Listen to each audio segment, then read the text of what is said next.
Assalamualaikum warahmatullahi wabarakatuh. Saya Roihanatul Zulfa, NIM 1910110189. Kelas PAI E6, mata kuliah pendalaman materi akidah akhlak. Melaksanakan observasi di MTS NU Miftahut Tholibin yang berlokasi di Jalan Simpang 4, Mejobo, Kudus. Referensi materi akidah akhlak yang digunakan oleh siswa di MTS NU Miftahut Tholibin yaitu buku paket Akidah Akhlak Kurtilas dan LKS. Sedangkan untuk gurunya menggunakan buku paket Akidah Akhlak Kurtilas dan LKS khusus pegangan untuk guru serta e-book yang terkait tentang materi akidah akhlak jenjang MTS.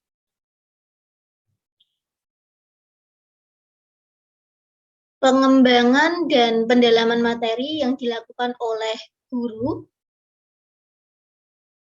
di MTS NU Miftahut Tholibin yaitu Bu DRA Ruqoyah SPDI,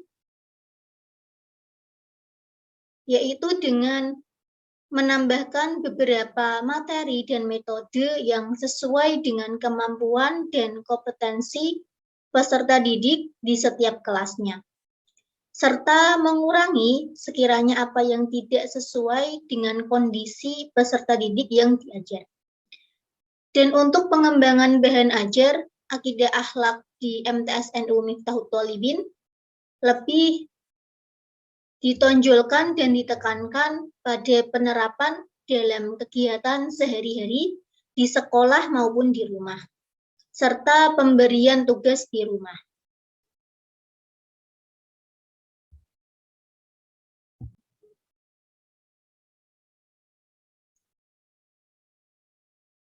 Untuk metode pembelajaran yang digunakan oleh Ibu DRA Ruqoyah SPDI di MTS NU Miftahut Tholibin ketika mengajar akidah akhlak di dalam kelas yaitu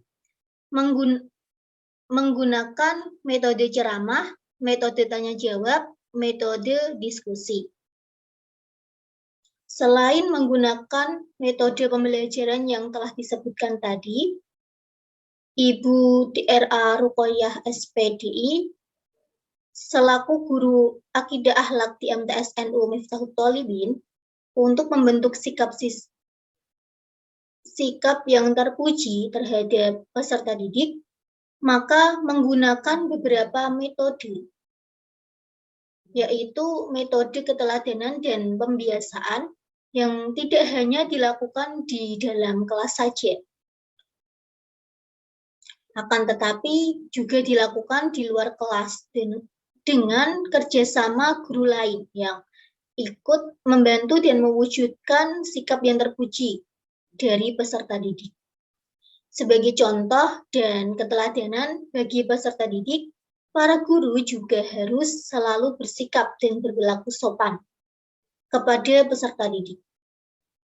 Sesama guru dan kepala madrasah khususnya bagi guru akidah akhlak agar dapat dijadikan sebagai contoh dan teladan yang baik bagi seluruh siswa.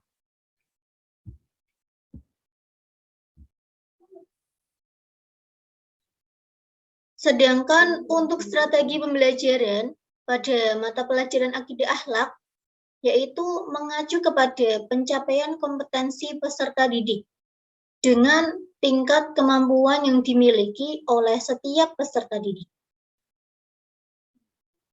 yang tentunya berbeda-beda.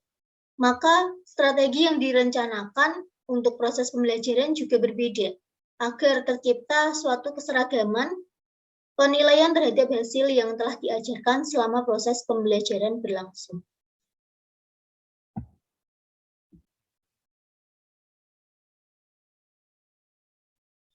pembelajaran akidah akhlak di MTS NU Miftahut Thalibin. Para siswa sudah mulai diperhatikan ketika datang ke sekolah dan sikapnya saat bersalaman dengan guru yang piket di depan sekolah. Sebelum dimulai kegiatan belajar mengajar di kelas, siswa dibiasakan untuk melaksanakan sholat duha secara bergantian antara siswa putra dan putri di masjid depan sekolah. Apabila yang putri sedang melaksanakan sholat duha terlebih dahulu, maka yang putra membaca Al-Quran di dalam kelas. Setelah itu baru masuk ke dalam kelas masing-masing dan dimulai proses pembelajaran. Untuk memulai pelajaran, Ibu DRA Ruqayyah SPDI biasanya mengucapkan salam, kemudian dilanjutkan dengan berdoa bersama agar selama proses pembelajaran berlangsung bisa berjalan dengan lancar dan siswa dapat memahami pelajaran dengan baik. Setelah itu, mengevaluasi tentang materi yang sudah diajarkan pada pertemuan sebelumnya untuk menguji pemahaman siswa dan daya ingat terhadap materi sebelumnya.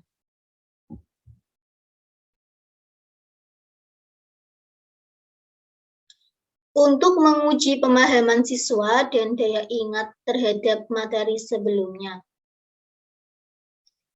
Kemudian dilanjut dengan penyampaian materi baru dengan berpedoman kepada buku paket acuan guru dan peserta didik, serta menyesuaikan silabus dan RPP, dengan tetap memperluas materi agar dapat lebih mudah dipahami dan menyenangkan bagi peserta didik, serta menimbulkan kesadaran diri untuk melakukan akhlak terpuji sesuai dengan yang telah diajarkan.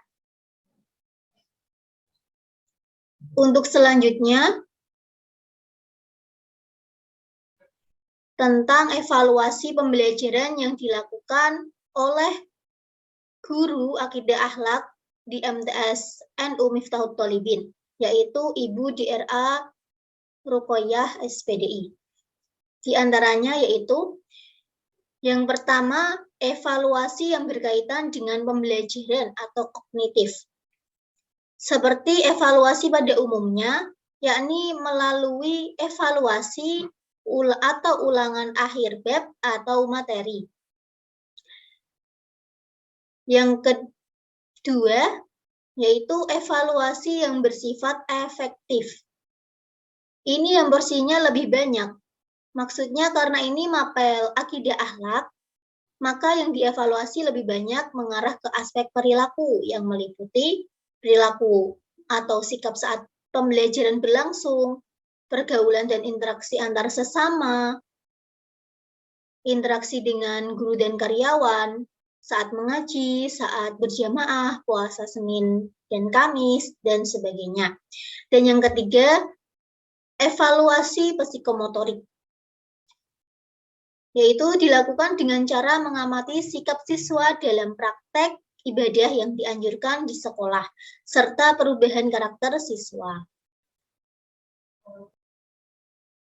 Tanggapan Ibu DRA Ruqayyah SPDI, selaku guru akidah akhlak di MTS NU Miftahut Thalibin, terkait dengan materi akidah akhlak, yaitu yang pertama, materi akidah akhlak di jenjang MTS masih kurang, sehingga masih perlu banyak perbaikan. Yang kedua, masih banyak penulisan ayat Al-Quran yang kurang tepat, terutama di bagian harokat. Dan yang ketiga, materi akidah akhlak di jenjang MTS lebih menerangkan teori daripada praktek. Dan saran dari Ibu DRA Ruqayyah SPDI, tentang isi materi akidah akhlak di jenjang MTS, yaitu jika ada materi pembelajaran di buku ajar yang masih kurang, segera dilengkapi sehingga siswa tidak tertinggal materi tersebut. Selanjutnya, jika ada penulisan ayat Al-Quran yang masih kurang tepat, entah itu harokatnya atau salah tulis hurufnya, segera dibenahi sehingga tidak ada kekeliruan ketika mengajar yang di dalamnya ada ayat Al-Quran. Keterkaitan antara akidah dan akhlak. Akidah erat hubungannya dengan akhlak. Akidah merupakan landasan dan dasar pijakan untuk semua perbuatan. Akhlak adalah segenap perbuatan baik dari seorang mukallaf, baik hubungannya dengan Allah, sesama manusia, maupun lingkungan hidupnya. Berbagai amal perbuatan tersebut akan memiliki nilai ibadah dan terkontrol dari berbagai penyimpangan jika diimbangi dengan keyakinan akidah yang kuat. Oleh sebab itu, keduanya tidak dapat dipisahkan, seperti halnya antara jiwa dan raga. Hal ini dipertegas oleh Allah Subhanahu wa Ta'ala dalam Al-Quran yang mengemukakan bahwa orang-orang yang beriman yang melakukan berbagai amal soleh akan memperoleh imbalan pahala di sisinya. Dia akan dimasukkan ke dalam surga Firdaus. Penegasan ini dikemukakan dalam firman Allah Subhanahu wa Ta'ala sebagai berikut. Sesungguhnya orang-orang yang beriman dan beramal soleh, bagi mereka adalah surga Firdaus menjadi tempat tinggal. Mereka kekal di dalamnya. Mereka tidak ingin berpindah daripadanya. Al-Quran Surat Al-Kahfi ayat 107 sampai 108.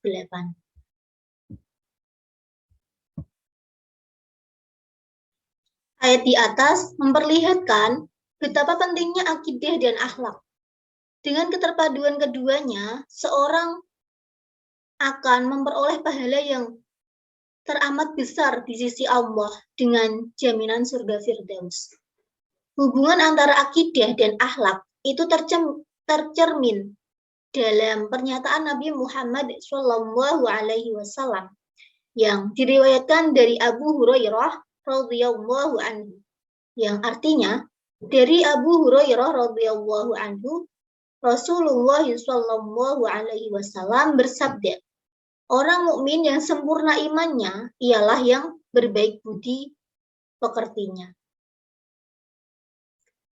Sekian dari saya. Wassalamualaikum warahmatullahi wabarakatuh.